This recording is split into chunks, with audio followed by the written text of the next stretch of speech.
வணக்கம் நண்பர்களே, இது டிஎன்பிஎஸ்சி குரூப் 1 மற்றும் குரூப் 2க்கான டே 10 ஆன டெஸ்ட் அண்ட் ஆன்சர் கீயோட பார்க்க போகிறோம்.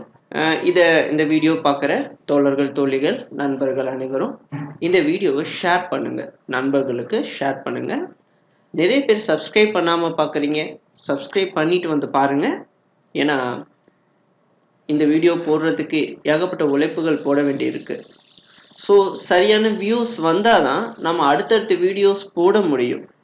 வியூஸ் பார்த்தீங்கன்னா ஒரு 100 பேர், 120 பேர், 180 பேர், 200 பேர் கூட வரல அப்படின்னா இந்த டெஸ்ட்டை நிறுத்தக்கூடிய சூழல் ஏற்படலாம். ஸோ கண்டிப்பாக சொல்கிறேன், இந்த வீடியோ பார்க்குற அனைவர்களுக்கும் கண்டிப்பாக உங்கள் ஃபேஸ்புக் பேஜ், உங்களுடைய வாட்ஸ்அப் குரூப் எதுவாக இருந்தாலும் உடனே ஷேர் பண்ணுங்கள். வியூஸ் வந்தால் தான் இந்த டெஸ்ட்டு கண்டினியூ பண்ண முடியும். அதற்காக தான் சொல்கிறேன். நண்பர்கள் அனைவருக்கும் ஷேர் பண்ணிவிட்டு இந்த வீடியோவை பாருங்கள். கிட்டத்தட்ட 49 பேர், அதாவது 49% சப்ஸ்கிரைப் பண்ணாமல் பார்க்குறீங்க. சப்ஸ்கிரைப் பண்ணிவிட்டு அதுக்கப்புறம் என்ன பண்ணுறீங்க, இந்த வீடியோவுக்கு பாருங்கள். நிறைய பேர் சப்ஸ்கிரைப் பண்ணாமல் பார்க்குறீங்க. ஏன்னா 60% பீப்புள்ஸ் ஒன்லி த சப்ஸ்கிரைபுங்கிறாங்க. ஸோ நீங்கள் வியூஸ் நல்லா வந்ததுன்னா இன்னும் நாங்கள் எஃபெக்டிவாக, இன்னும் நாங்கள் நிறைய விஷயங்கள் இப்போ உழைப்பு போட்டு உங்களுக்கு தேவையான விடயங்கள் செய்து தரப்படும். ஒரு இடத்துல போயிட்டு நீங்கள் ஃபீஸ் கட்டி படிக்கக்கூடிய அந்த விஷயத்த உங்களுக்கு நான் இங்கே எங்களால் இலவசமாக கொடுக்க முடியும். ஆனால் நீங்கள் பண்ண வேண்டிய ஒரே விஷயம் பார்த்தீங்க அப்படின்னா எங்களுக்காக ஒரு ஷேர் மட்டும்தான். உங்களுடைய ஃபேஸ்புக் பேஜ், உங்களுக்கு ஃப்ரெண்ட்ஸு, உங்கள் ஃபேஸ்புக் ஐடி, இதில் எதோ ஒன்று எல்லாத்துலேயும் பார்த்தீங்கன்னா ஒரு ஷேர் மட்டும் பண்ணி வைங்க. எதற்காக அப்படின்னா எனக்கு வியூஸ் வந்தால் தான் அடுத்த நான் கண்டினியூ பண்ணுறதா வேணாமான்னு முடிவு பண்ண முடியும். ஸோ இது வரைக்கும் 10 நாள் கடந்துடுத்து, 10வது டெஸ்ட்டும் நடந்துருச்சு. இப்போ அட்டன் பண்ணிகிட்ருப்பீங்கன்னு நான் நம்புகிறேன். ஸோ இப்போ டெஸ்ட்டுக்கு போகலாம். முதல்ல ஆஸ் யூஷுவல் நம்ம பண்ணக்கூடிய விஷயம் சிலபஸ் டிஸ்கஷன். இந்த டைம் பார்த்தீங்கன்னா 3 topic. Against British rule Indian national Congress, 5 years plan modes of the assessment planning the commission and Niti Aayog, சயின்ஸில் எலக்ட்ரிசிட்டி அண்டு மேக்னீட்டிஷியம் 1. ஸோ இதை பற்றி நம்ம நிறைய பேசியாச்சு. Okay fine. இந்தியன் எக்கனாமியில் பார்த்தீங்கன்னா 5 years பிளான் இந்த 3 லெசன் தான். ஓரளவுக்கு நீங்கள் கோத்ரூ பண்ணிக்கலாம். இது இல்லாமல் அடிஷ்னலாக எக்கனாமிக் பிளானிங் வந்து அடுத்தடுத்த லெசனில் விட்டு அங்கங்கே கொஞ்சம் வரும். ஸோ அதையும் நம்ம பார்த்துக்கணும். அடுத்தது பார்த்தீங்கன்னா ஹிஸ்ட்ரியில் பார்த்தீங்கன்னா இந்த 5 லெசன்கள் என்னென்ன: nationalisation Gandhian phase, freedom movement India phase 1, freedom movement of India phase 2, rise of nationalisation in India, rise of extremes and Swadesh movement. ஓகேங்களா? ஸோ ஒவ்வொரு ஸ்டாண்டர்டு நியூ புக்கா ஓல்டு புக்கா எல்லாமே நான் கொடுத்துட்றேன். ஸோ இதுதான் இன்றைய தலைப்பு. ஸோ எலக்ட்ரிசிட்டி அண்ட் மேக்னட்டிஷியம் சொல்லிட்டேன். எலக்ட்ரிசிட்டி, மின்னியல், எலக்ட்ரிசிட்டி உங்களுக்கு ஃபுல்லாகவே இது எல்லாமே ஆஸ் யூஷுவல் இது நான் உங்களுக்கு எல்லாமே கொடுத்தாச்சு. ஸோ நம்ம பிரச்சனை இல்லை, அடுத்தது போகலாம். டெஸ்ட் டேட் பார்த்தீங்கன்னா 16/9/2020. டெஸ்ட் டேட் என்ன உங்களுக்கு? 16/9/2020. ஸோ முதல் கேள்வி, keeping the potential difference constant and resistance the circuit is half, the current will become. அதாவது மின்னழுத்த வேறுபாடு மாறிலின்னு கான்ஸ்டண்ட்டாக இருக்கும். அதாவது வோல்டேஜ் கான்ஸ்டன்ட், பொட்டன்ஷியல் டிஃபரன்ஸ்னாலும் சரி வோல்டேஜ்னாலும் ஒன்று தான். ஸோ வோல்டேஜ் கான்ஸ்டன்ட் அப்படின்னும் பொழுது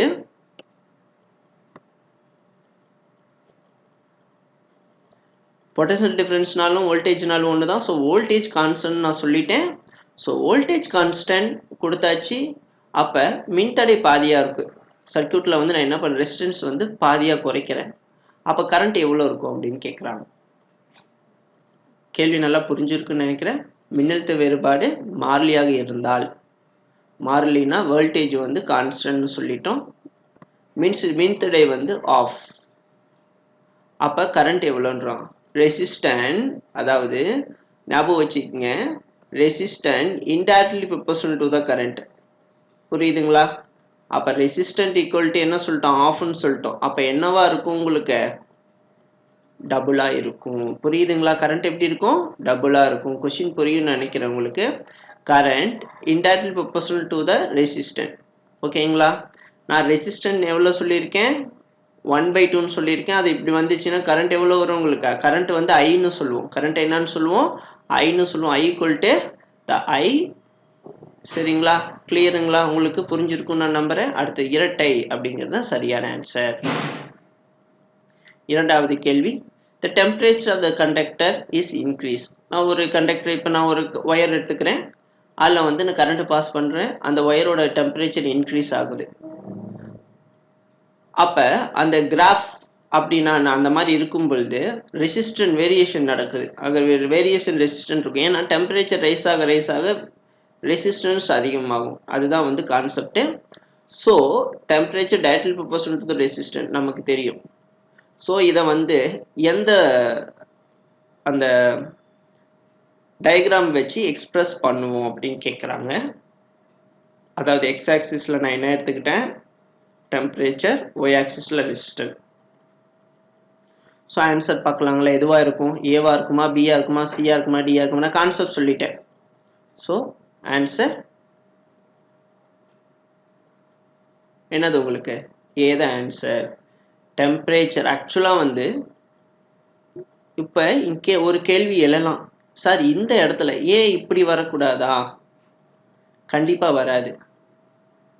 அதாவது ஒரு குறிப்பிட்ட ரெசிஸ்டன்ஸ் 0 டிகிரி செல்சியஸில் டெம்பரேச்சரில் அந்த கடத்தின் தமிழில் இங்கிலீஷில் கண்டக்டருக்கு இருக்கும்.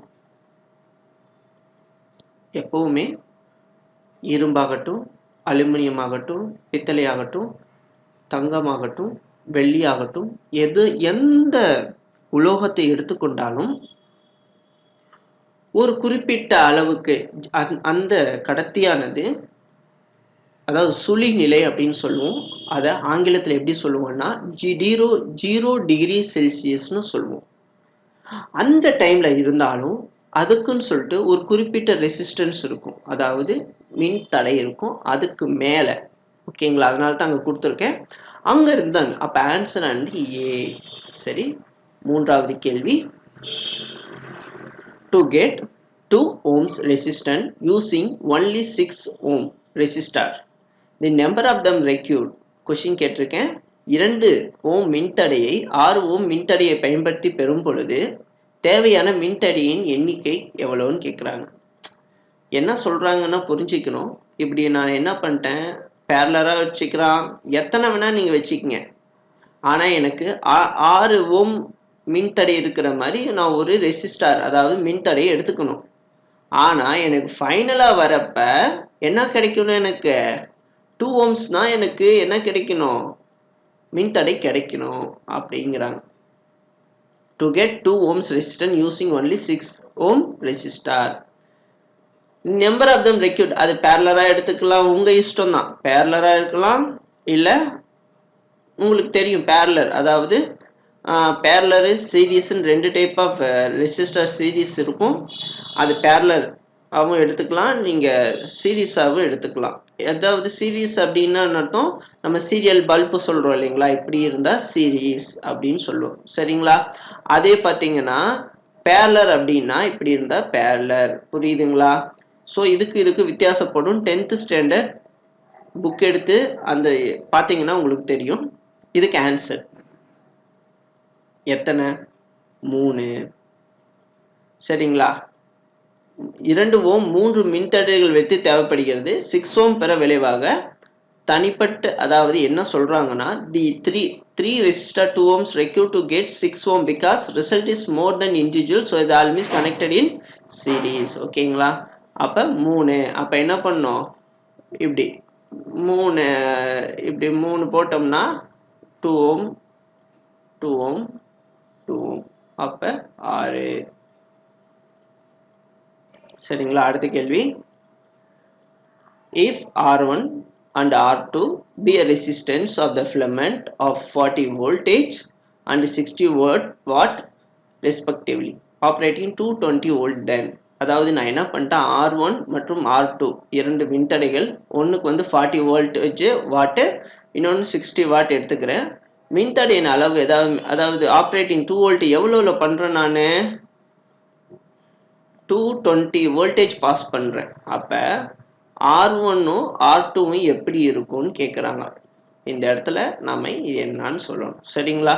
ஆன்சர் பார்க்கலாங்களா? R2 எப்பவுமே எப்படி இருக்கும்? சின்னதா இருக்கும். R1 பெருசா இருக்கும். நம்ம இங்க பாத்தீங்கன்னா R1 தான் 40 வாட் ஆனா R2 60 வாட்.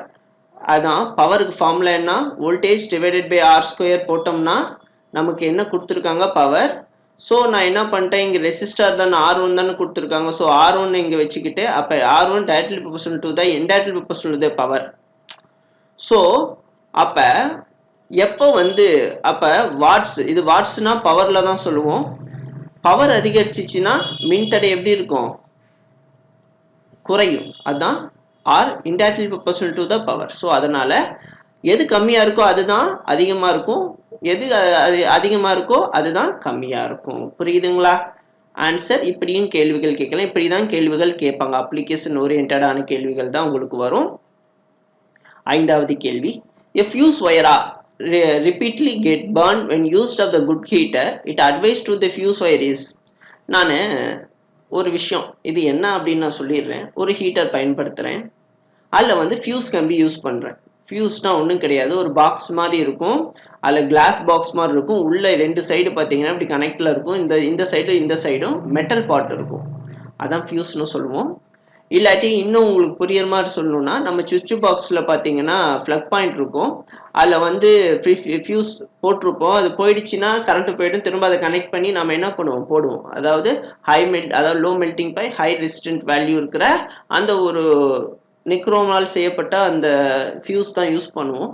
அது எப்படி இருக்கணும்னு கேட்குறாங்க. எதுக்காக? குட் ஹீட்டருக்கு. ஒரு ஹீட்டருக்கு, ஏன்னா ஹீட்டருக்கும் கரண்ட்டுக்கும் நான் கனெக்ட் பண்ணுறப்ப நடுவில் என்ன பண்ணியிருப்பேன்னா ஒரு ஃபியூஸ் ஒயர் வச்சுருப்பேன். அந்த ஃபியூஸ் ஒயர் எப்படி இருக்கணும்? ஆன்சர் அதிக ஆரம் கொண்டதா இருக்கணும். மோர் ரேடியஸ் அப்படின்னா என்ன அர்த்தம்? அதாவது கொஞ்சம் மொத்தமா இருக்கணும். மொத்தமா இருந்தா தான் உங்களுக்கு என்ன ஆகும், உங்களுக்கு ரெசிஸ்டர் அப்பதான் ஹீட் அதிகமாகும். ஹீட் அதிகமாக தான் ஹீட்டர் நல்லா ஒர்க் பண்ணும். அதை விட்டுட்டு ரொம்ப நைஸா இருந்தா ஈஸியா உருகி என்ன ஆயிடும், உங்களுக்கு அந்த கனெக்ஷன் கட் பண்ணப்படும். சரிங்களா? அதான் உயர் மதிப்பீடு கம்பி இணைக்கப்பட்டுள்ளது, அந்த கம்பியை தான் பயன்படுத்தணும். Higher rating must be used. ஓகேங்களா? அடுத்தது, மின்கலம், மின்தடை, விசை, அம்மீட்டர் ஆகியவை மின்சுற்று வரைபடத்தில் காட்டப்பட்டுள்ளவாறு அமைக்கப்பட்டுள்ளன. அம்மீட்டரில் பதிவான மின்னோட்டம் எவ்வளோன்னு கேட்குறாங்க. ஏன்னா என்ன சார் இது எல்லாம் ஒரே மாதிரி தான் இருக்கு, ஆனால் அம்மீட்டர் மாற்றி கனெக்ட் பண்ணியிருக்காங்க பாருங்க. ஸோ இந்த மாதிரி இருக்கும் பொழுது கரண்ட் எப்படி இருக்கும், அதில் அந்த அம்மீட்டரில் காட்டப்படக்கூடிய கரண்ட்டோட வேல்யூ எப்படி இருக்குன்னு கேட்குறாங்க. மேக்ஸிமம் சரிங்களா, ஒன்றில் அதிகமாக இருக்கும், இன்னொன்றில் 2வதுல கம்மியாக இருக்கும். அந்த மாதிரி கொஸ்டின் கொடுத்துருக்காங்க. இந்த கடைசி ஆன்சர் பார்த்தீங்கன்னா சேம் இன் ஆல் கேசஸ். நீங்கள் அம்மீட்டரை எங்கே கனெக்ட் பண்ணாலும் அப்படியே தான் சார் இருக்கும், இது மாறாது அப்படின்னு சொல்லியிருக்காங்க. இல்லை, இது ஆன்சர். பார்க்கலாங்களா? சேம் இன் ஆல் கேசஸ், எல்லா இடத்துலையும் ஒரே மாதிரி. Ammeter is always connected to the series with the circuit, the reading is independent from its location. நல்லா தெரிஞ்சுக்குங்க, கரண்ட்டை பொறுத்த வரைக்கும் எல்லா இடத்துலையும் ஒரே மாதிரி தான் பாஸ் ஆகும், வோல்டேஜ் தான் டிஃபர் ஆகும். சரிங்களா? அம்மீட்டர் காட்டுவது என்னது, எவ்வளோ கரண்ட் பாஸ் ஆகுது மட்டும்தான் காட்டும், வோல்டேஜை காட்டாது. வோல்டேஜை காட்டுறது வோல்ட் மீட்டர். அதனால அம்மீட்டர் நீங்க எங்க கனெக்ட் பண்ணி வச்சாலும் அந்த சர்க்கியூட்ல நீங்க எவ்வளவு கரண்ட்டை பாஸ் பண்றீங்களோ அந்த கரண்ட்டோட வேல்யூவை எக்ஸாக்டா காட்டும். கரண்ட் வேற, வோல்டேஜ் வேற.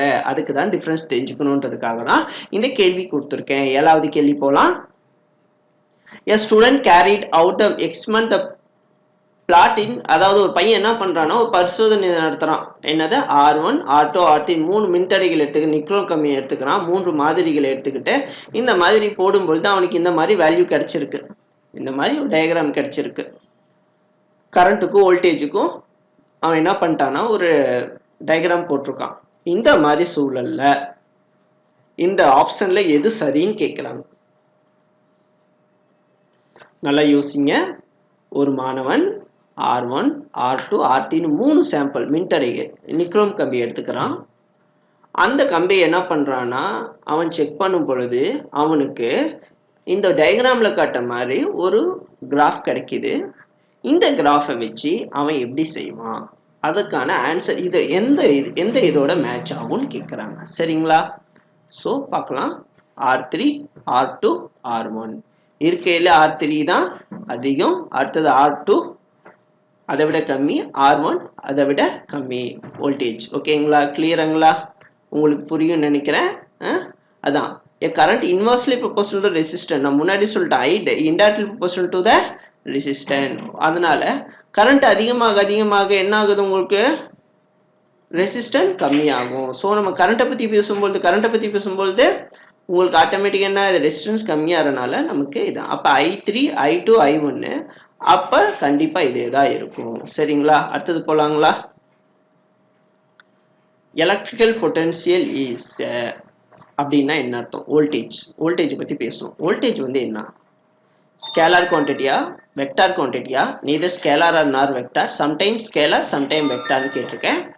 இதுக்கு என்ன ஆன்சராக இருக்கலாம்? Answer scalar quantity. ஸ்கேலார்னா திசை கிடையாது, எந்த பக்கம் பாஸ் பண்ணாலும் திசை இல்லை. வெக்டார்னா திசையோட இருக்கிறது, திசையும் சேர்த்து சொன்னோம்னா அது வெக்டார் குவான்டிட்டி. சரிங்களா? ஸோ திசை கிடையாது. அதாவது வோல்டேஜ் பொறுத்த வரைக்கும் எங்கேருந்து எங்கே பாஸ் பண்ணாலும் அதற்கு திசை கிடையாது, எல்லா இடத்துலையும் ஒரே மாதிரி இருக்கும். ஆனால் திசை இருக்கிறது என்ன ஆகும்னா ஆப்போசிட்டில் போகும்பொழுது மைனஸில் வேல்யூ கொடுக்கும். அதுக்காக தான் நம்ம திசை வெக்டார் குவான்டிட்டி. ஸ்கேலார் வந்து திசை இருக்காது. புரியுதுங்களா? அடுத்தது 9வது கேள்விக்கான ஆன்சர். ஒரு heating element electric made of ஒரு எலக்ட்ரிக் அயன் இருக்கு. அந்த மின்சார வெப்ப இது வந்து எதால தயார் பண்ணப்பட்டிருக்கு? ஆக்சுவலாக அந்த ஃபியூஸ் யூஸ் பண்றோம். அந்த கம்பி எதால தயார் பண்ணப்பட்டிருக்குன்னு கேட்குறாங்க. ஃபியூஸ் கம்பி பொறுத்த வரைக்கும் எதால தயார் பண்ணப்படும்? நிக்ரோம் அப்படிங்கிறது. ஃபியூஸ் கம்பி மட்டும் கிடையாது, அயன் பாக்ஸ் இருக்கு இல்லைங்களா? அயன் பாக்ஸில் இருக்கக்கூடிய அப்படி இருக்கும். அதுக்கு மேலே பார்த்தீங்கன்னா ஒரு ஸ்ப்ரிங்காக இருக்கும். இதுதான் சூடு பண்ணி அந்த அயன் பாக்ஸில் கீழே இருக்க அந்த பொட்டியை சூடாக்கும். அப்போ தான் நம்ம அயன் பண்ணுவோம். அந்த மேலே இருக்கக்கூடிய அந்த ரெட் கலரில் இருக்கக்கூடிய அந்த விஷயம் தான் என்ன சொல்லுவோம், நம்ம நிக்ரோம் அப்படின்னு சொல்லுவோம். அடுத்தது பார்த்தீங்கன்னா what is the commercial unit of electrical energy? நல்லா ஞாபகம் வச்சுக்கோங்க. இந்த எலக்ட்ரிசிட்டி லெசன் படிக்கிறவங்க அத்தனை பேரும் அழகு அப்படிங்கிற கான்செப்ட்ல இருந்து ஒரு கேள்வி வரும்.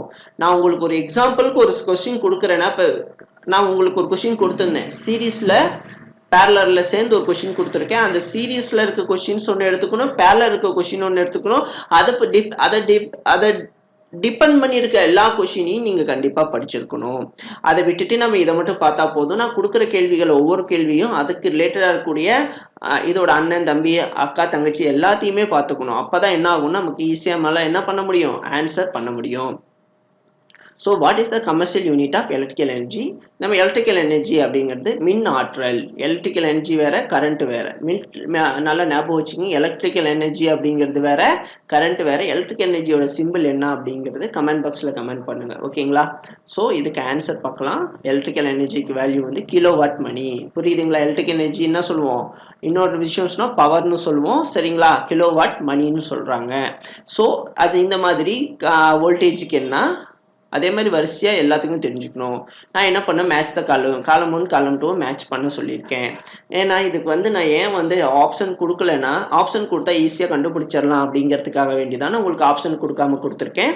இந்த காலம் 1 காலம் 2 எடுத்துக்கலாம். ஃபியூஸ் ஒயர் எதால தயார் பண்ணியிருக்கேன்? ஆக்சுவலா ஃபியூஸ் ஒயர் எதுக்கு, பல்ப் என்ன, higher power, potential divider, lower current, இதெல்லாம் வந்து எந்த மாதிரியான ஒரு சூழ்நிலை. ஏன்னா பார்த்தீங்கன்னா காலம் 1க்கும் காலம் 2க்கும் சம்மந்தமே இல்லாமல் இருக்கும் கேள்விகள். இந்த மாதிரி தான் நம்ம டிஎன்பிசி ஆகட்டும், யூபிஎஸ்சி ஆகட்டும், குரூப் 1 ஆகட்டும், குரூப் 2 ஆகட்டும், குரூப் 4 ஆகட்டும், இந்த மாதிரி கேள்விகள் தான் உங்களுக்கு ரிப்பீட்டடா கேட்டுட்டு வராங்க அறிவியல்ல. அதனால தான் அறிவியல்ல நமக்கு 25 மார்க், இந்த 25 மார்க் வாங்க முடியாத போறதுக்கு ரீசன் என்னன்னா, நம்ம இந்த மாதிரி மேட்ச் கொஸ்டின்ல பாத்தீங்கன்னா மேட்ச் ஷீட்டை பார்த்தே பழகிட்டோம்.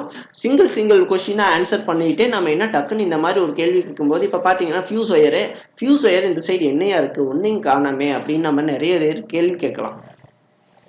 இந்த மாதிரி கேள்வி கேட்கும்போது நமக்கு ஒரு கன்ஃபியூஸ் ஆகும். இப்போ ஃபியூஸ் ஒயர் பொறுத்த வரைக்கும் ரியோஸ்டேட் வராது, ஹையர் ரெசிஸ்டன்ட்னா என்னன்னு தெரியாது, பேரலர் சீரிஸ் பொறுத்த வரைக்கும் ரெசிஸ்டன்ஸ் தான் வரும். ஆனால் இந்த ரெசிஸ்டன்ஸ் அப்படிங்கிற வார்த்தை இந்த சைடு காலம் ஒன்லியே இல்லை. ஸோ யோசிப்போம், இந்த மாதிரி என்னடா கன்ஃபியூஸ் பண்ணுற மாதிரி கேள்விகள் கேட்டிருக்காங்களே அப்படின்னு யோசிக்கும் பொழுது நமக்கு எப்படி இருக்கணும்னா பொறி தட்டணும். எப்படி பொறி தட்டணும்னு நான் சொல்கிறேன் பாருங்க. ஃபியூஸ் ஒயர் அப்படின்னா ஃபியூஸ் ஒயர் எதற்காகலாம் பயன்படுத்துவோம் அப்படின்னு நம்ம யோசிக்கணும். ஃபியூஸ் ஒயர் பொறுத்த வரைக்கும் அதிகமான கரண்ட் வரும் பொழுது என்ன நடக்கும் உங்களுக்கு, என்ன ஆகும் உங்களுக்கு, அது ஃபியூஸ் ஆகி நமக்கு என்ன தரும் உங்களுக்கு, அந்த எலக்ட்ரிக்கல் சர்க்கியூட்டை டிஸ்கனெக்ட் பண்ணும். அடுத்தது பல்புக்கு இங்க இருக்கிறதுக்கு எதுக்கும் சம்மந்தமே இல்லையேடா அப்படின்னு கேட்கும் பொழுது பல்ப் எங்கெல்லாம் பயன்படுத்துவோம், வீட்டில் பயன்படுத்துவோம். அப்போ வீட்டில் என்ன டைப் ஆஃப் சர்க்கியூட் பயன்படுத்துகிறோம் அப்படிங்கிறது. அடுத்த ஹையர் பவர் பாஸ் பண்ணுறேன். ஹையர் பவர் பாஸ் பண்ணும்போது எங்கே வந்து ஹையர் பவரை நான் கொண்டு போக முடியும், எப்படி கொண்டு போகலாம், எதை பயன்படுத்தி ரியோஸ்டேட்டோ ஹையர் ரெசிஸ்டன்ட்டோ லோயர் ரெசிஸ்டன்ட்டோ எதை யூஸ் பண்ணி நம்ம கொண்டு போகலாம் அப்படிங்கிற மாதிரி யோசிக்கணும்.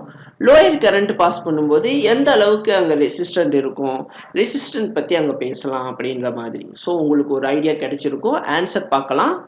இப்போ ஃபர்ஸ்ட் கேள்வி பார்த்தீங்க அப்படின்னா D, fuse with always connected series with live wire. ஒன்றுக்கு டி ஆன்சர். ஒன்றுக்கு என்னது, சீரீஸ். ஃபியூஸ் ஒயர் எங்கே இருக்கும், சீரீஸில் தான் கனெக்ட் பண்ணியிருப்பாங்க. ஏன்னா நமக்கு தெரியும் ஃபியூஸ் ஒயர்ஸ் எதுக்காக பயன்படுத்துகிறாங்கன்னா சீரீஸில் தான் கனெக்ட் பண்ணுவாங்க. கேள்வி நல்லா புரிஞ்சுங்க. ஏன்னா லைவ் ஒயரில் சீரீஸில் தான் கனெக்ட் பண்ணுவாங்க. Always connected in series in live wire. ஏன்னா இந்த ஃபியூஸ் ஒயர்ஸ் பார்த்தீங்க அப்படின்னா எங்கே பயன்படுத்தி, இப்போ நம்மக்கிட்ட மொத்தம் 3 ஒயர் இருக்கும். எது மொத்தம் எத்தனை ஒயர் இருக்கும் நம்மக்கிட்ட, 3 ஒயர் இருக்கும். ஒன்று ரெட்டு, அடுத்தது கிரீனு, அடுத்தது பிளாக்கு, அடுத்தது நமக்கு என்ன கிடைக்கும், பிளாக் இருக்கும். 3 ஒயர் நம்ம வீட்டில் வரும். இந்த பார்த்தீங்கன்னா ரெட்டு வந்து லைவ் ஒயர்னு சொல்லுவோம், இது பார்த்தீங்கன்னா எர்த்துன்னு சொல்லுவோம். சரிங்களா? ஸோ இந்த மாதிரி இருக்கும்போது இந்த எர்த்து இந்த ரெட் ஒயரில் தான் வர கனெக்ஷனில் தான் நம்ம என்ன செய்வோம், ஃபியூஸ் ஒயரை கனெக்ட் பண்ணுவோம். ஏன்னா அதில் தான் கரண்ட் வரும். சரிங்களா? ஸோ இந்த மாதிரி கரண்ட் வர்றதை நம்ம என்ன செய்கிறோம்னா அதிகப்படியான கரண்ட் வரும்போது அதை உடச்சி நமக்கு நம்மளுடைய எலக்ட்ரிக்கல் எக்யூப்மெண்ட்ஸ் ஆகட்டும், நம்ம வீட்டில் இருக்கக்கூடிய பல்பு, அந்த டிவி எல்லாத்தையும் பாதுகாக்கிறதுக்கு தேவையான அந்த முக்கியமான விடயத்தை செய்யுது. அதனால தான் அதுக்கு ஃபியூஸ் ஒயர் எங்கே கனெக்ட் பண்ணுவோம், சீரீஸில் தான் கனெக்ட் பண்ணுவோம். அடுத்தது பல்ப் பார்த்தீங்கன்னா என்ன, 2வது கொஸ்டின் சி. நான் முன்னாடியே சொல்லிட்டேன். பல்ப் எங்கே பயன்படுத்துவோம், வீட்டில் பயன்படுத்துவோம். வீட்டில் என்ன இருக்குது உங்களுக்கு, என்ன கனெக்ஷன் போடுவோம், பேரலல் கனெக்ஷன் தான் போடுவோம், சீரிஸ் கனெக்ஷன் போட மாட்டோம். சீரிஸ் கனெக்ஷன் ஒரு இடத்துல கட் ஆகி போச்சுன்னா டோட்டல் சர்க்கியூட்டே கட் ஆகிடும். ஸோ அதனால பேரலல் கனெக்ஷன் தான் அதிகப்படியான உங்களுக்கு சஃபிஷியண்டாகவும். இப்போ ஒரு ரூமில் லைட் எரியலனாலும் இன்னொரு ரூமில் லைட் எரியுதும், இன்னொரு ரூமில் வந்து எல்லா விஷயத்தையும் நடக்குது அப்படின்னா அது காரணம். சப்போஸ் நம்ம இந்த வீட்டில் இருக்கக்கூடிய சர்க்கியூட் நம்ம சீரி கனெக்ஷன் கொடுத்துட்டோம்னா என்ன நடக்கும் அப்படின்னா, ஒரு ரூமில் ஒரு லைட்டு ஷார்ட் சர்க்கியூட் ஆயிடுச்சுன்னா டோட்டல் வீட்டில் இருக்க அத்தனை லைட்டுமே ஷார்ட் சர்க்கியூட் ஆகிடும். ஸோ இந்த மாதிரியான ஒரு சூழலை நம்ம தவிர்ப்பதற்காக நம்ம என்ன பண்ணுவோம், நம்ம பல்பை எங்கே பயன்படுத்துகிறோம், நம்ம வீட்டில் பேரலல் சர்க்கியூட் பயன்படுத்துகிறோம். அடுத்தது தேர்ட் ஒன் ஹை பவர் அப்படின்னா பவர் பி. சரிங்களா? பி.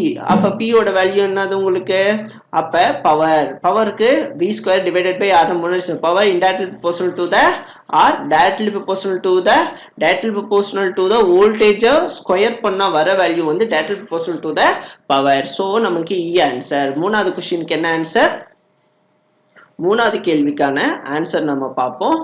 என்னது 3வது கேள்விக்கான ஹை பவருக்கான ஆன்சர் சொல்லியிருக்காங்க. இப்போ லோயர் ரெசிஸ்டன்ட். ஓகேங்களா?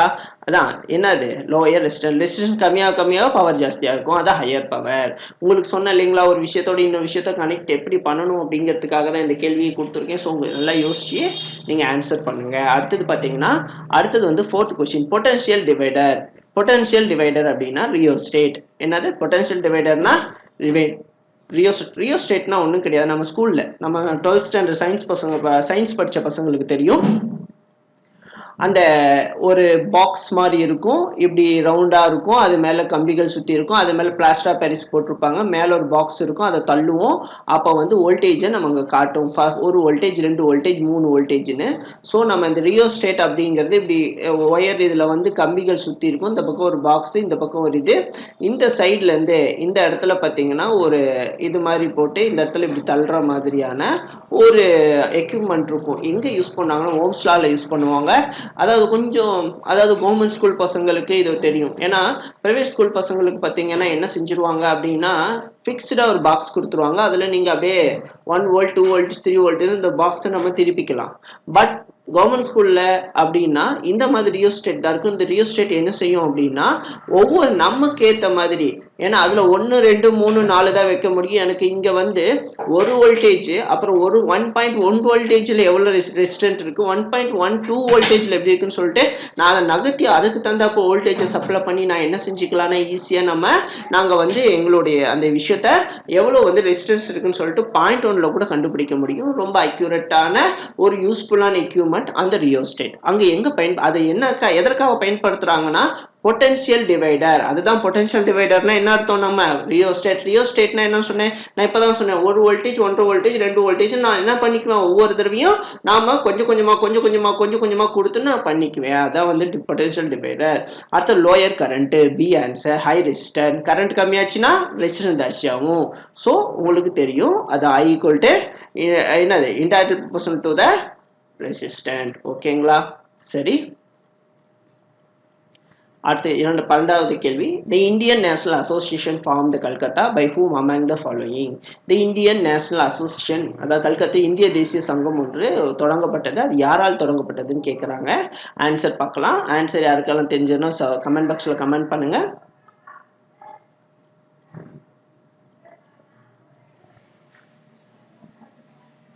ஆன்சர் சுரேந்திரநாத் பானர்ஜி. சுரேந்திரநாத் பானர்ஜி அப்படிங்கிறவர் ஜூலை 26, 1876ஆம் ஆண்டு சுரேந்திரநாத் பானர்ஜி என்ன பண்றாங்கன்னா யார் அனாங் மோகன் போஸ் அப்புறம் இவங்க எல்லாம் சேர்ந்து கல்கத்தால இந்தியன் நேஷனல் அசோசியேஷன் உருவாக்குறாங்க. அது 1885. இந்த ஆர்கனைசேஷன் என்ன ஆகுது, கடைசியா இந்தியன் நேஷனல் காங்கிரஸோட மெர்ஜ் ஆகுது.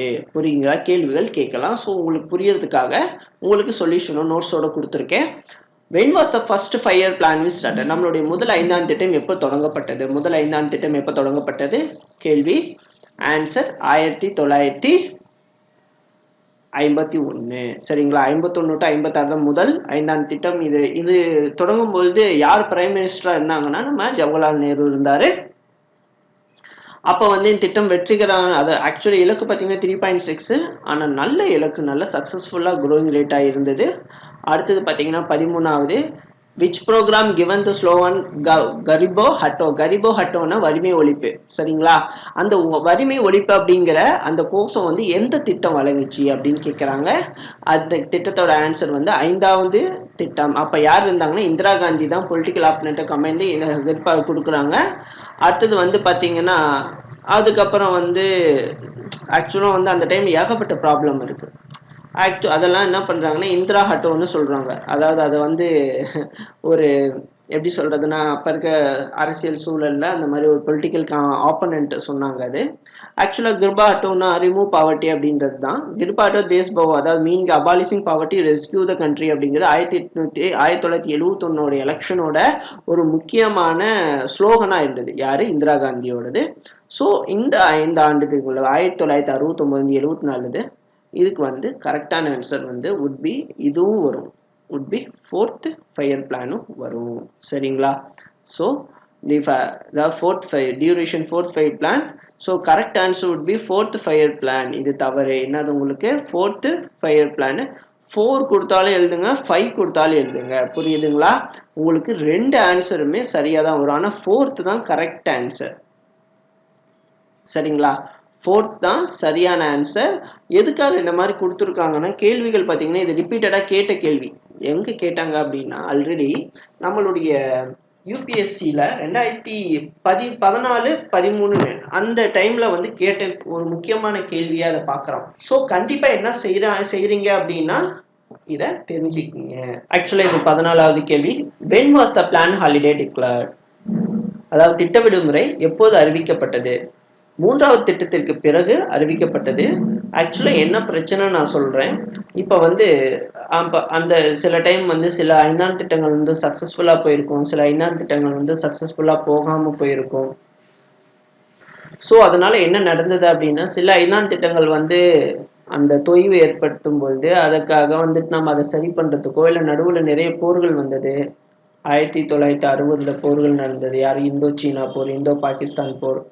அப்பொழுது நம்ம கிட்ட ஏற்பட்டக்கூடிய அந்த பொருளாதாரம் மந்தம், அந்த பொருளாதாரம் அந்த அமௌண்ட் இல்லாதது, அப்ப பேமெண்ட் ப்ராப்ளம், இந்த விஷயத்த எல்லாத்தையுமே என்ன ஆயிடுச்சுன்னா நமக்கு இந்த நடுவில் திட்ட விடுமுறை காலங்கள், சுழல் திட்டங்கள், ஆண்டு திட்டங்கள் போடப்பட்டது. நடுவில் ஒரு தடவை நம்ம 5ஆண்டு திட்டங்கள் நிறுத்தப்பட்டு அதுக்கு பதிலாக சுழல் திட்டங்கள் போட்டு அந்த மாதிரி ஒரு தடவை என்ன பண்ணாங்க அப்படின்னா, அந்த 5ஆம் திட்டம் முடிஞ்ச உடனே என்ன செஞ்சாங்கன்னா திட்ட விடுமுறைன்னு ஒன்று விட்டு அது 1 இயருக்கு வந்து அப்ப அந்த 5 ஆண்டுகள்ல நடக்கும் பொழுது சில தவறுகள் நடந்திருக்கலாம், சில அவங்க டார்கெட் பண்ண விஷயத்த அவங்களால பீட் பண்ண முடியாத இருந்திருக்கும். இந்த விஷயத்த எல்லாத்தையும் சரி பண்றதுக்கு அந்த திட்ட விடுமுறை காலம் பயன்படுத்தப்பட்டது. அப்ப அந்த மாதிரி திட்ட விடுமுறை காலம் எப்ப பயன்படுத்தப்பட்டதுன்னு கேட்கிறாங்க. அதற்கான ஆன்சர் பார்த்தீங்கன்னா 3வது திட்டத்திற்கு பிறகு. The main reason behind the plan holiday was Indo-Pakistan war, failure of the third plan. ஆக்சுவலா இந்த தேர்ட் பிளான் அதாவது 3வது திட்டம் வந்து எதனால ஃபெயிலியர் ஆச்சுன்னா இந்தோ பாகிஸ்தான் வாரால தான். இந்த வார் வந்து என்ன பண்ணிச்சு அப்படின்னா டோட்டலா நம்மளுடைய எக்கனாமிக்கை கொலாப்ஸ் பண்ணனால அங்க இருக்கக்கூடிய எல்லா அமௌண்ட்டையும் நான் என்ன பண்ணிட்டேன்னா போருக்கு பயன்படுத்த வேண்டிய சூழல் ஏற்பட்டது. இந்த மாதிரி போருக்கு பயன்படுத்த வேண்டிய சூழல் ஏற்பட்டனால என்னால என்ன செய்ய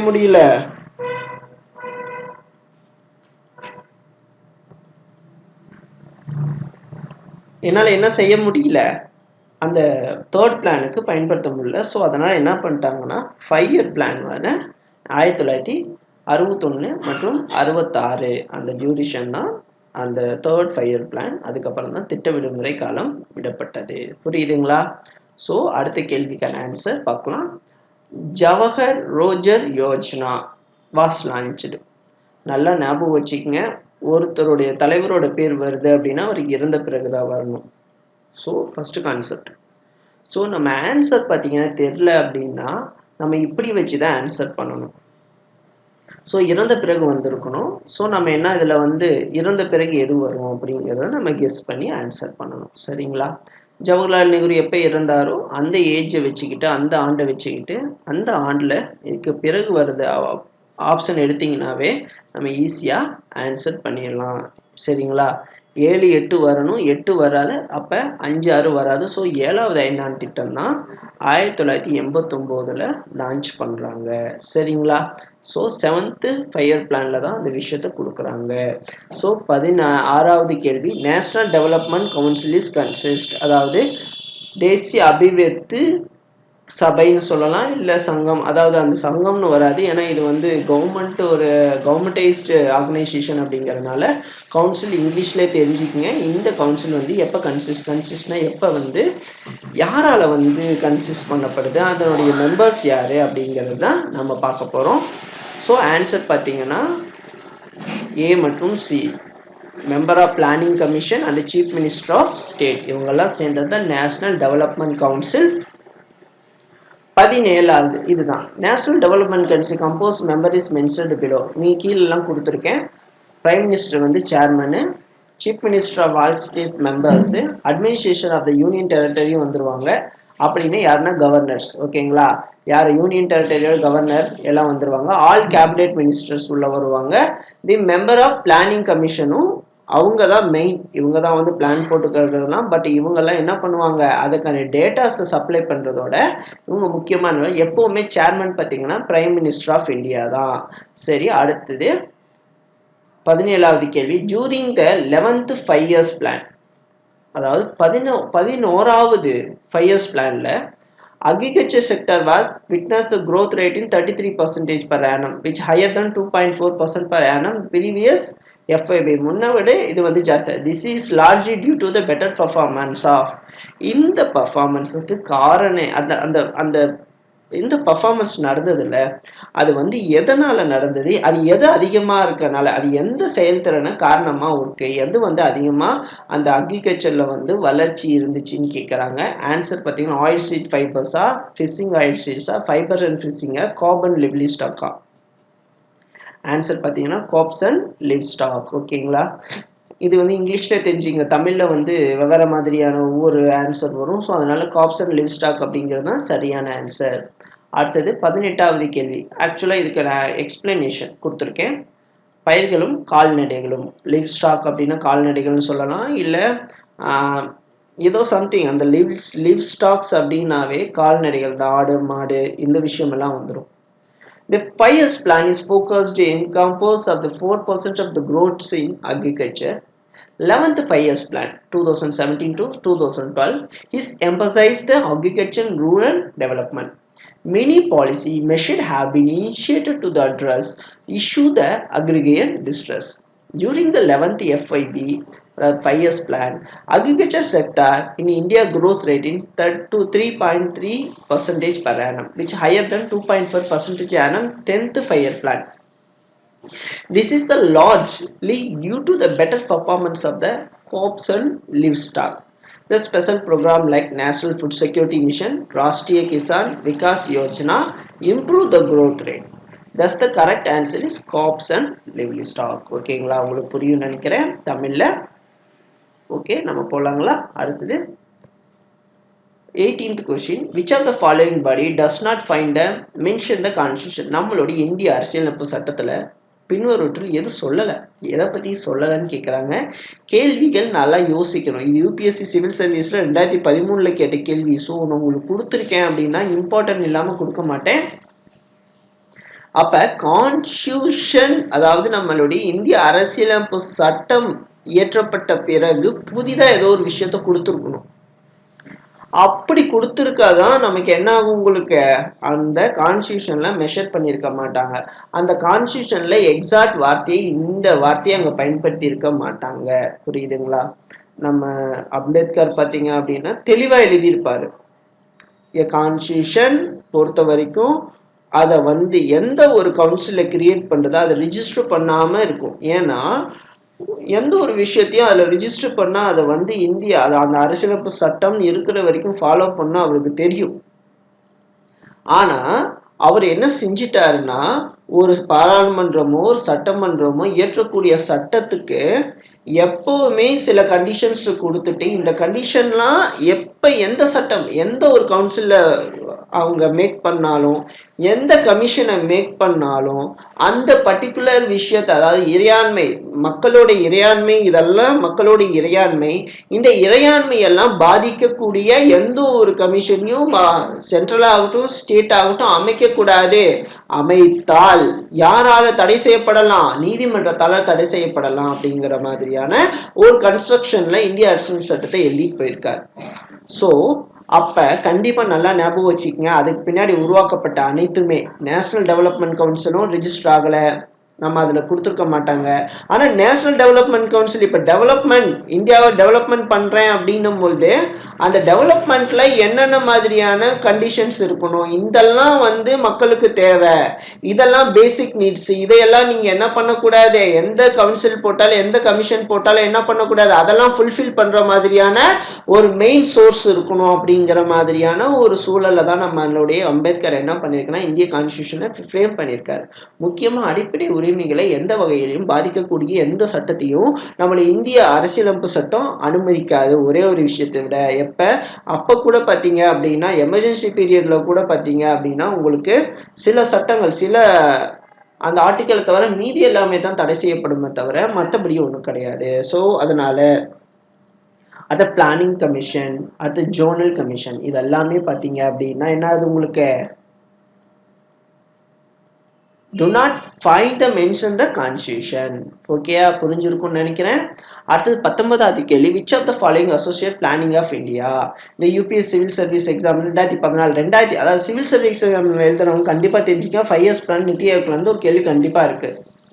so which of the following associate planning, இப்போ இந்த பிளானிங் ஆஃப் இந்தியா, அதாவது அந்த இப்போ இந்தியாவோட திட்டமிடல் அப்படிங்கிற விஷயத்தோட மேட்ச் ஆகுது. அசோசியேட் அப்படின்னா என்ன அர்த்தம், அதனோட தொடர்புடைய ஏதாவது ஒரு விஷயத்தை இந்த 5 விஷயத்துல எது அப்படின்னு கேட்குறாங்க. ஆன்சர் பார்க்கலாம். Financial commission, national development commission, the union ministry of rural development, the union ministry of urban development, the parliament. ஓகேங்களா? ஸோ பார்க்கலாம். ஆன்சர் 2 மட்டும் 5 ஒன்லி, 2 5. இந்த நேஷனல் டெவலப்மெண்ட் கமிஷனும் பிளானிங் ஆஃப் கமிஷன்ல வந்து பார்லிமெண்ட்டும், ஏன்னா பார்லிமெண்ட் தான் அதை போட போகுது, அந்த பில்லை பாஸ் பண்ணுறது எல்லா விஷயத்தையும் பார்லிமெண்ட் தான் பண்ணும். ஸோ நேஷனல் டெவலப்மெண்ட் கோர்ஸ் இதெல்லாம் பார்த்தீங்கன்னா சின்னதாக முடியும். ஃபைனான்ஸ் கமிஷன்லாம் இதில் வராது. ஃபைனான்ஸ் கமிஷன் நம்ம லோக்சபாவோட முடிஞ்சிடும், ராஜ்யசபாவில் வராது. ஸோ இந்த மாதிரி ராஜ்யசபாவில் வராது, வரும் லோக்சபாவில். அதாவது கீழ்மன்ற, அதாவது நம்மளுடைய ஸ்டேட் லெவலில் இருக்கக்கூடிய அந்த லோக்சபாவில் வந்து இந்த ஃபைனான்ஸ் பற்றி பேசவே முடியாது. ஃபைனான்ஸ் எல்லாமே பேசுறது யார் பேசுவாங்க, சென்ட்ரல் மட்டும்தான் பேசுவாங்க. பிரதமர் அமைச்சர், அவர் கீழே இருக்கக்கூடிய கவுன்சில் ஆஃப் மினிஸ்டர்ஸ், அவங்க மட்டும்தான் பேசுவாங்க. ஸோ அந்த பிளானிங், அந்த ஃபைனான்ஸ் கமிஷன் பூரா கம்ப்ளீட்டாக நாங்கள் எங்களுக்கு இவ்வளோ வேணும்னு சொல்லிட்டு நீங்கள் ஒரு ஃபைனான்ஸ் பட்ஜெட் போட்டு கொடுக்கலாம். அந்த பட்ஜெட்டை வச்சு என்ன பண்ணுவாங்க, அவங்க ஒரு விஷயம் போட்டு எனக்கு எவ்வளோ அமௌண்ட் ஒதுக்குறாங்களோ அதை வச்சு தான் நான் என்ன பண்ண போகிறேன், இங்கே நான் எனக்கு பட்ஜெட் போட போகிறேன். ஏன்னா மாநிலத்துக்குன்னு சொல்லி சில உரிமைகள் இருக்கும். அந்த உரிமைகளால் வரக்கூடிய வருவாயை பயன்படுத்தி நான் என்ன பண்ணிக்கலாம், ஸ்டேட்டில் பட்ஜெட் போட்டுக்கலாம். சரிங்களா? ஸோ இந்த விஷயத்தெல்லாம் இருக்குது. போடும்பொழுது ஏற்படக்கூடிய அந்த டெஃபிஷியன்ட் எல்லாத்தையும் என்ன பண்ணலாம், நம்ம சென்ட்ரலில் கேட்டு வாங்கிக்கலாம். ஸோ இந்த மாதிரி சூழல். ஓகே, இந்த மாதிரி விஷயம்லாம் பார்லிமெண்ட்டும் நேஷனல் டெவலப்மெண்ட் கவுன்சில் மட்டும்தான் associate with planning of India. நண்பர்கள் அனைவருக்கும் ஒரு வேண்டுகோள், இந்த வீடியோ பார்க்குற அனைவருக்கும் கண்டிப்பாக என்ன பண்ணுறீங்க அப்படின்னா, இந்த வீடியோ பார்க்குற அனைவருக்கும் ஒவ்வொரு ஷேர் பண்ணுங்கள். உங்களுடைய Facebook page, WhatsApp group, anything else, உங்களுடைய முயற்சியா. ஏன்னா எனக்கு வியூஸ் வந்தால் மட்டும்தான் அடுத்த வீடியோ என்னால் போட முடியும். சிம்பிள். ஒரு 100 பேர் 120 பேர் போடுறீங்க, அதை வச்சுட்டு நான் என்ன செய்ய முடியும்? So no way. ஸோ அடுத்த வீடியோ வேணும்னா, அடுத்த வீடியோ நான் கண்டிப்பாக வந்து அடுத்த டெஸ்ட், இந்த டெஸ்ட் கண்டினியூ ஆகணும்னா, ஏன்னா உங்களுக்கு கேள்வியோட தரம் தெரியுது, உங்களுக்கு ஒவ்வொரு கேள்விக்கும் எக்ஸ்பிளனேஷன் கொடுத்துட்றேன், எப்படி ஆன்சர் எழுதணும், எப்படி கொஸ்டின் எழுதணும். இப்போ இந்த மாதிரி விஷயத்த எல்லாத்தையும் நான் உங்களுக்கு கொடுத்துட்றேன். ஆனால் நீங்கள் என்ன செய்யறதில்ல, ஒரு ஷேர் கூட பண்ணுறதில்ல. நீங்கள் எந்த அளவுக்கு ஷேர் பண்ணி எனக்கு இந்த டைம் வியூஸ் கொண்டு வரீங்களோ, அடுத்தது வந்தால் மட்டும்தான் உங்களுக்கு வந்து இந்த அடுத்த வீடியோ கண்டினியூ ஆகும். அதுக்கு தான் கிளியராக சொல்லிட்டேன். சரி, why NITI Aayog is replaced planning commission, அதாவது 5 ஆண்டு திட்டங்கள் இருக்குது, அந்த பிளானிங் கமிஷன், அதை வந்து ஏன் ரீப்ளேஸ் பண்ணீங்க அப்படின்னு கேட்குறாங்க. திட்ட சீர்திருத்தம் நீண்ட காலமாக இருந்தது. ஆக்சுவலாக அது reform the planning commission is long overdue, ரொம்ப நாள் ஆச்சு, அந்த சீர்திருத்தம் நடந்து ரொம்ப நாள் ஆகுது. A commission chaired by Rangarajan வந்து எக்ஸாமின் பண்ணுறாரு பட்ஜெட்டரி ப்ராசஸை. அதை என்ன செய்கிறாருன்னா, ஃபைனான்ஸ் மினிஸ்ட்ரி, பிளானிங் கமிஷன், அடுத்து டிஸ்ட்ரிக்ட் பிளான், நான் பிளானிங் எக்ஸ்மிடிஷன், இது எல்லாத்தையும் வந்து அவங்க ரங்கராஜன் அவங்க அந்த ரங்கராஜன் கமிஷன் மூலமாக என்ன செய்கிறாங்கன்னா பிரித்து பார்த்து அவங்க ரெடி பண்ணுறாங்க. அந்த ரெடி பண்ணும்பொழுது எந்த அளவுக்கு இந்த 5 இயர்ஸ் பிளானை வந்து நம்ம எஃபெக்டிவாக கொண்டு போகலான்னு கேட்கும் பொழுது, கண்டிப்பாக இதை கழிச்சிட்டு நம்ம புதுசாக கொண்டு போகலாம் அப்படிங்கிற அந்த முக்கியமான அந்த 1 இயர் பிளான் மாதிரி கொண்டு வந்துடலாம். ஏன்னா 5 வருஷத்துக்கு போடும்பொழுது இந்த 5 வருஷம் வந்து கண்டினியூஸாக நம்மளுடைய ஸ்டேபிளாக எக்கனாமிக் ஆகட்டும், க்ரோத் ஆகட்டும், எல்லாமே இந்த மழை எல்லா விஷயமும் பேஸ் பண்ணும்பொழுது அந்த 1 இயருக்கு போடும்பொழுது எனக்கு ஷார்ட் டியூரேஷனாக இருக்கிறப்ப உங்களுக்கு இன்னும் நம்ம எஃபெக்டிவாக போடலான்னு சொல்லிட்டு அந்த ரங்கராஜன் அப்படிங்கிறது கமிஷன் வந்து அவர் என்ன பண்ணுற பட்ஜெட்டரி ப்ராசஸ்க்கு போடும்பொழுது அவருக்கு வந்து ஒரு சஜஷன் கொடுக்குறாரு. 2வது option, some of the planning commission were worried about the loose 13th, it did not any financial power. முக்கியமான விஷயம், திட்டக்குழுவில் உள்ள சில நிதி அதிகாரம் இல்லாவிட்டாலும் ஆக்சுவலாக அவர்கிட்ட வந்து இந்த லூஸ் டீத் அப்படின்னு என்ன அர்த்தம்னா, அவர்கிட்ட எந்த பவருமே இருக்க, பேச முடியாது. அதாவது நிதி ஆதாரங்கள் இல்லாவிட்டாலும் பேசலாம்ல, அந்த வாய் வழியா இந்த தவறு இருக்கு அந்த தவறு இருக்குன்னு சொல்லலாம். அதுக்கு கூட என்ன பண்ணலாம், அந்த அவங்க கிட்ட எந்த பவருமே இல்லாம இருந்தது. யாரு? பிளானிங் கமிஷன் போடக்கூடிய அந்த முக்கியமான நிதி அந்த திட்டக்குழு இருக்கவங்க.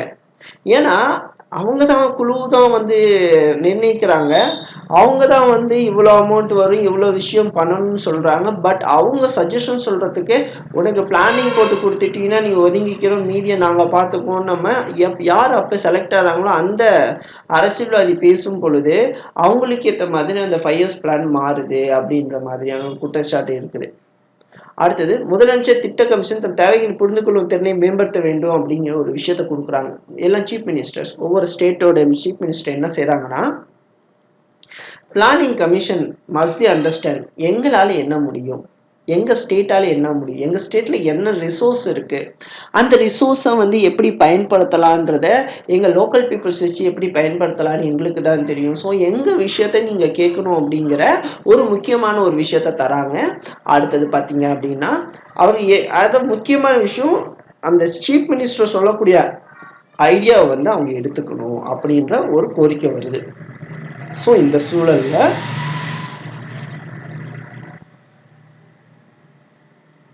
முக்கியமான விஷயம், இந்த ஐடியாஸ் குட் ஐடியாஸ், அவங்க கொடுக்குற ஐடியாஸ் நல்லா இருந்ததுனாவே அவங்க காசுக்காக அவங்க பேசுறது இல்லை. எல்லாமே என்ன ஆகுது, ஐடியாஸ்க்காக, ஐடியா கொடுக்குற ஐடியா வந்து இந்தியாவை டெவலப் பண்ணுறதாகவும் அவங்க ஸ்டேட்டை டெவலப் பண்ணுறதா இருந்தால் அதை எடுத்துக்கணும் அப்படிங்கிற ஒரு கோரிக்கை வந்தது.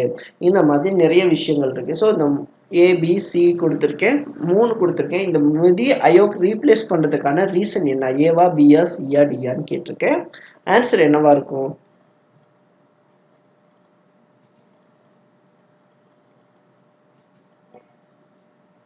ஆன்சர் பார்த்தீங்க அப்படின்னா மேலே உள்ள அனைத்தும். என்னது, மேலே உள்ள அனைத்தும் எல்லாமே தான். சரிங்களா? ஸோ அடுத்தது 21வது கேள்வி. During the Quit India movement, in which the following parallel government was not formed? வெள்ளையனே வெளியேறு இயக்கத்தின் போது பின்வருவற்றில் எந்த இடத்தில், அதாவது parallel government is not formed, இணையான அரசு அமைக்கப்படவில்லை அப்படிங்கிறாங்க. அந்த இடத்துல வந்து ஜெய்ப்பூர். ஓகேங்களா? சரிங்களா? அடுத்தது கேள்வி 22வது கேள்வி. How did Gandhi arrived change the discourage of the nationalist movement? Did you make the movement more inclusive and representative? ஆக்சுவலா காந்தி வந்து தேசியவாத போராட்டத்துக்கு உள்ள வராரு. அது எப்படி அந்த போராட்டத்தை மாத்துச்சு, அந்த இயக்கம் வந்து எந்த மாதிரியான ஒரு விஷயத்த முன்னெடுத்துச்சு, அது நல்லதா இருந்ததா, அதுக்கான காரணம் என்ன அப்படிங்கிறத கேட்டிருக்கேன்.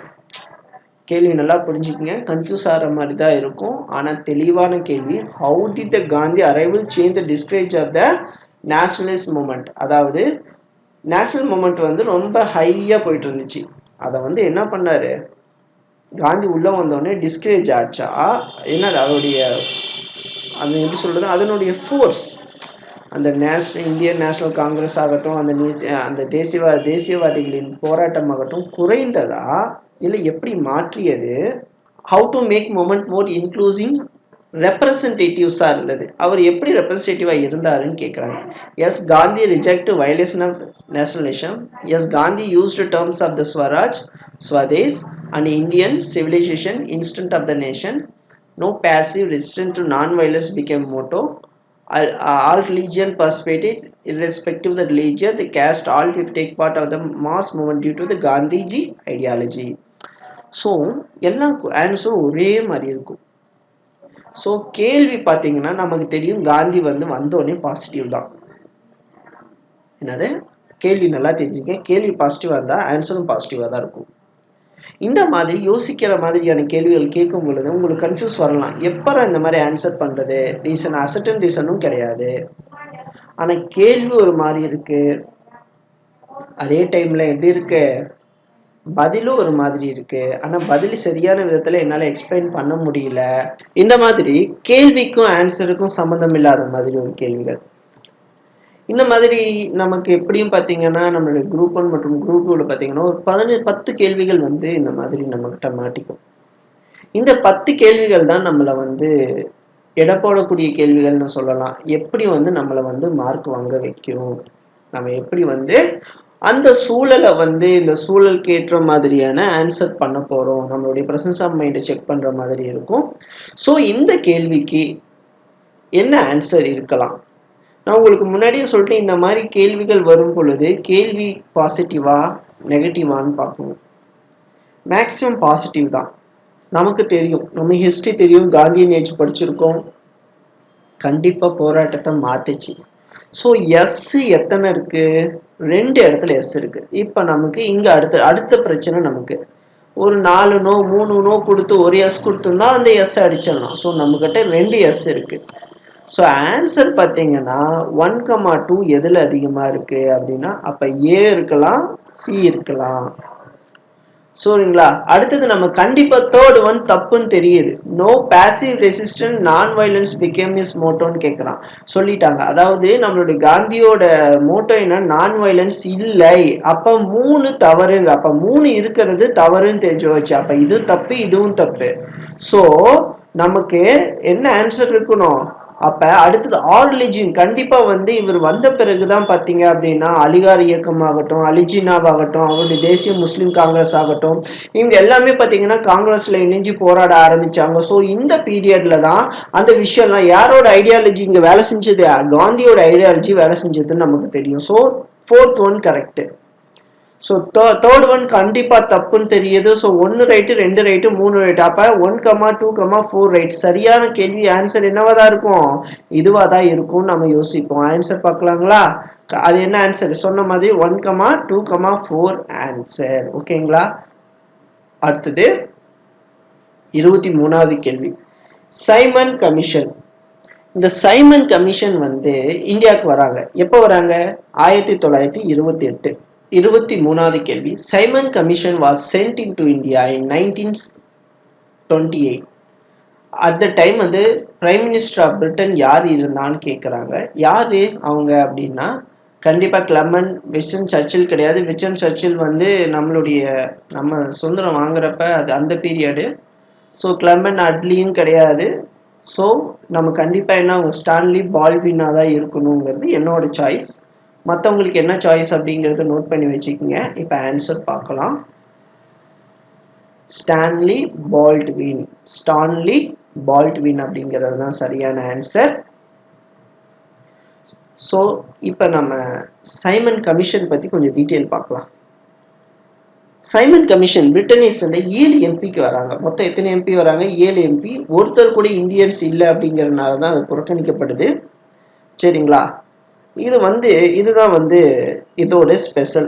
ஆக்சுவலாக 1900 நிறைய விஷயங்கள்லாம் வந்து இந்த 7 எப்படி சொல்றதுன்னா, இந்த 7 எம்பிஸ் பார்த்தீங்கன்னா ஃபுல் அண்ட் ஃபுல் பிரிட்டன் கண்ட்ரோலில் பிரிட்டனோட குழுவாக தான் இருந்தாங்க. ஆனால் தமிழ், அதாவது இந்தியர்கள் யாருமே இடம்பெறாததால் சைமன் கோபேக் அப்படிங்கிற ஒரு முழக்கம் ஏற்பட்டது. சரிங்களா? 1919 நடந்த விஷயங்கள் எல்லாத்தையுமே அப்படியே கொஞ்சம் கொஞ்சமாக அந்த அதிருப்தி எல்லாமே சேர்ந்து தான் நமக்கு இந்த சைமன் கமிஷன் கோபேக் அப்படிங்கிற ஒரு விஷயமும் அதிகமாக ஏற்பட்டது. ஸோ 24வது கேள்வி, Bhagat Singh and PK Dutt throw the bomb in Central Legislative Assembly in 18th April 1929 at protest which are the following bill and act.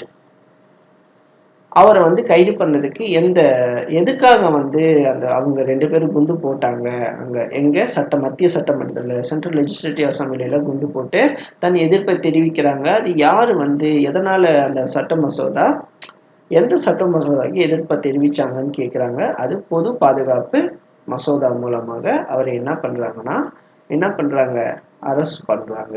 அது இல்லாம சரிங்களா?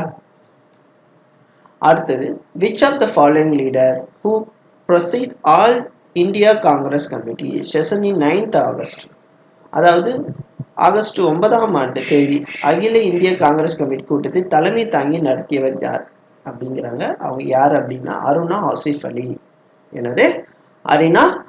அருணா ஆசிஃப் அலி. எதனால அப்படின்னா the government responded to arrest the major leader, the all member of the Congress working committee and the tied to preempt of the movement of success. The young Aruna Asif Ali president over the remainder of the session 19th August hosted the Congress flag in Gwali Talk Maidan. ஆக்சுவலாக வந்து British government என்ன பண்ணிருச்சு அப்படின்னா major leader யாரார் இருக்காங்களோ அவங்க எல்லாத்தையுமே கைது பண்ணிடுது. அது எதனாலன்னா அந்த போராட்டம் அந்த இயக்கத்தோட வெற்றியை கொண்டாடக்கூடாது அப்படிங்கிற சூழல்ல. ஸோ அதனால என்ன நடக்குதுன்னா எல்லாத்தையும் கைது பண்ணனால அந்த இடத்துல பார்த்தீங்கன்னா யார் இருந்தாங்கன்னா அருணா ஆசிஃப் அலி இருக்காரு. அவர் தான் என்ன பண்றாரு, 19th ஆகஸ்ட் என்ன பண்றாரு, இந்திய தேசிய காங்கிரஸோட கொடியை ஏத்துறாரு. எங்க ஏற்கிறாரு அப்படின்னா கோவாலியா டாங்க் அப்படிங்கிற மைதானத்துல ஏத்துறாரு. சரி, ஓகே நண்பர்களே, நம்ம டெஸ்ட் கம்ப்ளீட் ஆயிடுச்சு. உங்களுக்கு சொல்றது ஒரே விஷயம்தான், அடுத்த டெஸ்ட் உங்களுக்கு வேணும், இந்த மாதிரி குவாலிட்டியான டெஸ்ட் வேணும் அப்படின்னா கண்டிப்பாக நண்பர்களுக்கு ஷேர் பண்ணிங்கன்னா தான் அடுத்த டெஸ்ட் வரும்.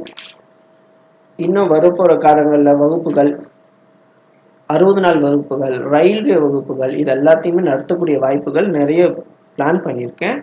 ஆனால் நீங்கள் வியூஸ் இல்லாமல் நீங்கள் மட்டும் பார்த்தா போதும், வேறு யாருக்கும் இது தெரிஞ்சிடக்கூடாதுன்னு நிறைய பேர் பார்க்குறீங்க.